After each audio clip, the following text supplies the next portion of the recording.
HL MPP మొదల వలస చిరంజీవి ఆధ్వర్యంలోని వైఎస్ఆర్సీపీ నాయకులు పోలీసులను నిలదీశారు. గ్రామంలోకి అంబులెన్స్ రాకుండా అడ్డుకుని రోడ్డుపైనే బైఠాయించారు. తక్షణం అరెస్టు చేసే వరకు అంత్యక్రియలు నిర్వహించబోమని స్పష్టం చేశారు.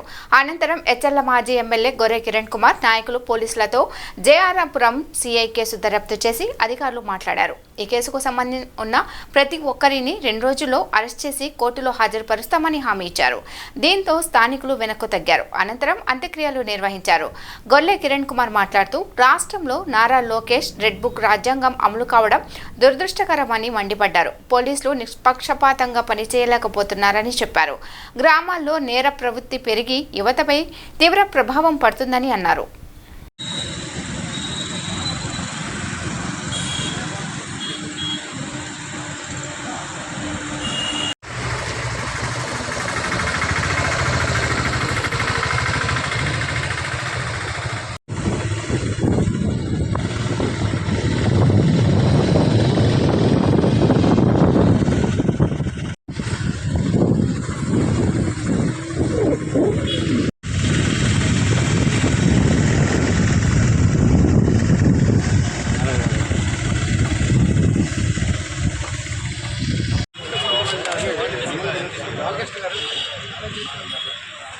మాత్రం మీరే చేస్తారు.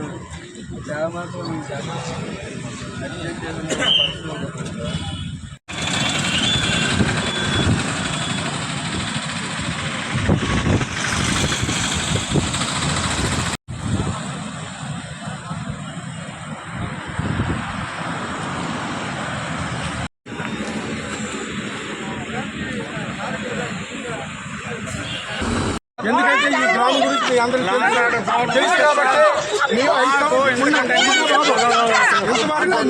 ఏ విధంగా ఏటి చర్యలు కూడా తీసుకెళ్ళాం మీకు తెలుసు. కాబట్టి దాన్ని పెట్టుకొని రేపు తప్పనిసరిగా ఎవరైతే 18 ఉన్నారో వాళ్ళందరినీ అరెస్ట్ చేసి రేపు వాళ్ళు కంపల్సరిగా శిక్షించాలని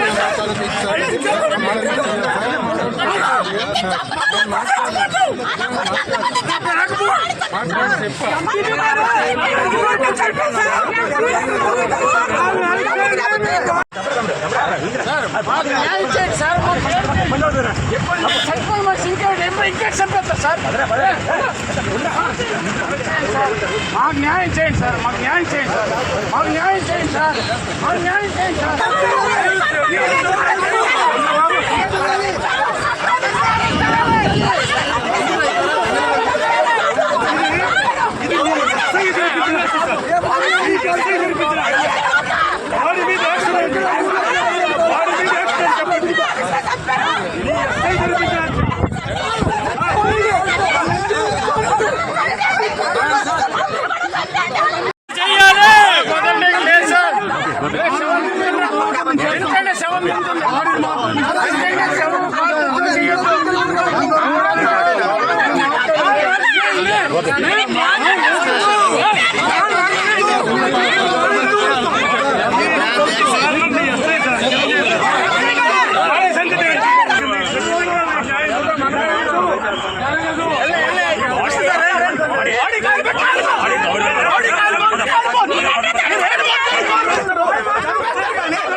తమ్ముడు చచ్చిపోతున్నాడు, ఎవరికైనా బాధ లేదు.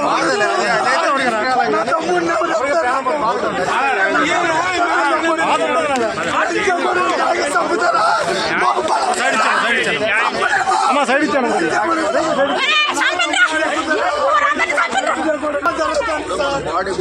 డ్రామా జరుగుతుంది.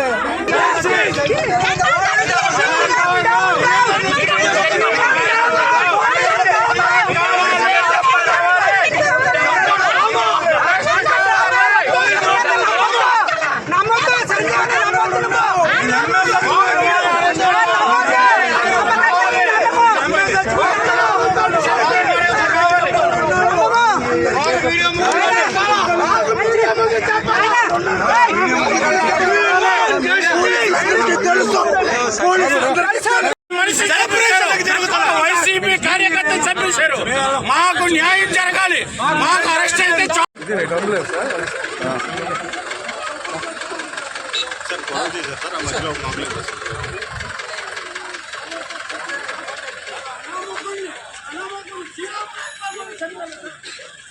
పద పద పద పద.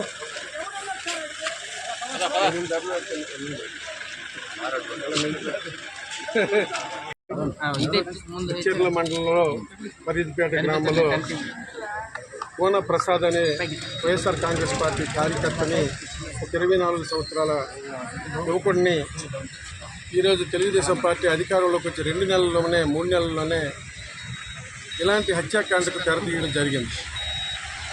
ఇంతకుముందు ఎప్పుడు కూడా ఈ ఉత్తరాంధ్రలో ఏనాడు కూడా ఇలాంటి హత్య రాజకీయాలు ఎక్కడ కూడా లేవు, జరగలేదు కూడా. కానీ ఈరోజు 3 నెలలు అవుతున్న తరుణంలోనే ఈరోజు ఈ పూర్ణప్రసాద్ అనే కుర్రవాడిని, ఒక పేదవాడిని ఈరోజు నిర్దాక్షిణ్యంగా ఎండబెట్టి నరికి చంపడం చాలా దారుణం. దీనిపైన వైఎస్ఆర్ కాంగ్రెస్ పార్టీ ఇచ్చిన నియోజకవర్గం మొత్తం దీన్ని ఖండిస్తూ ఉన్నాం. ఎందుకంటే ఇది 4 రోజుల క్రితం జరిగింది. ఆ రోజు కూడా ఒక 4గురిని ఎందరినో అరెస్ట్ చేసి పెట్టి మిగతా వాళ్ళని ఎవరిని కూడా అరెస్ట్ చేయకుండా కాలయాపన చేయడం జరిగింది. ఈరోజు అతని కుర్రవాడు, ఆ యువకుడు ఈరోజు చనిపోయి ఇంటికి రావడం జరిగింది. ఇలాంటి తరుణంలో జరుగుతున్న ఈ హత్య రాజకీయాలను చూసి చాలామంది ప్రజలు ఇతర నియోజకవర్గంలో ఏనాడు జరగనివి ఈరోజు జరుగుతూ ఉంటే ప్రజలందరూ కూడా భయభ్రాంతులతో తిరుగుతూ ఉన్నారు. ఈరోజు ప్రతి ఒక్కరు కూడా, ఎందుకంటే ఏనాడు జరగని విషయాన్ని ఈరోజు జరుగుతున్నాయంటే చాలా ఇబ్బంది పడుతూ ఉన్నారు ప్రజలు. ఈరోజు వైఎస్ఆర్ కాంగ్రెస్ పార్టీ అధికారంలో ఉన్న 5 సంవత్సరాలు ఎక్కడ కూడా ఎవరికి కానీ ఎలాంటి హత్య రాజకీయాల్లో ఎటువంటి పరిస్థితులు ఏది చేయకుండా, ఎక్కడ ఏది ఇదవ్వకుండా ప్రతి ఒక్కరిని కూడా అన్ని పార్టీల వారిని సమానత్వంతో తీసుకెళ్లిన నాయకుడు జగన్మోహన్ రెడ్డి. ఈరోజు మాత్రం తెలుగుదేశం పార్టీ వేరే ఒక విధంగా ఆలోచిస్తూ నెట్ బుక్ అనే బుక్ను ప్రవేశపెట్టి ఎవరైతే వైఎస్ఆర్ కాంగ్రెస్ పార్టీ వెనుదలుగా నిలబడ్డారో వాళ్ళందరినీ కూడా మీ ఇష్టం వచ్చిన పని చేయండి, మీ ఇష్టం వచ్చిన నరకండి, చెయ్యండి అని చెప్పి నాయకులే చెప్తూ ఉంటే ఈ సమాజం ఎటు వెళ్తుందా అనేది ఒకసారి ఆలోచన చేయాలి. ఎందుకంటే 10 మందికి చెప్పవలసిన నాయకులు, పరిపాలన చేసిన నాయకులే ఈ కార్యక్రమం ద్వారా చేసుకెళ్తే ప్రతి ఒక్కరు కూడా అందరూ కూడా ఖండిస్తూ ఉన్నాం. ఇలాంటి పరిణామాలు ఏనాడు కూడా లేవు మన ఇచ్చర్ల నియోజకవర్గం. ఈరోజు మొట్టమొదటిగా తెలుగుదేశం పార్టీ కూటమి ప్రభుత్వం ఎప్పుడైతే అధికారంలోకి వచ్చిందో స్టార్ట్ చేయడం మొదలుపెట్టారు. అంటే ఈరోజు లోకేష్ కూడా ఒకటే చెప్తూ ఉన్నాడంటే ఎర్రబుక్ పెట్టుకొని, ఏ నియోజకవర్గం ఒకరిలో ఇద్దరిలో చంపేయండి మేము చూసుకుంటామనంటే ఈ విధంగా చేస్తూ ఉంటే ఈ సమాజంలో ఉన్న చాలామంది ప్రజలు భయభ్రాంతులకు గురవుతూ ఉన్నారు.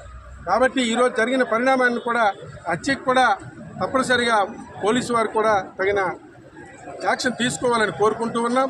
ఎందుకంటే తీసుకోకపోతే ఇంకా ఇలాంటి పరిణామాలు జరిగే అవకాశం ఉంటుంది కాబట్టి ఆలోచన చేయాలని కోరుకుంటూ ఉన్నాం.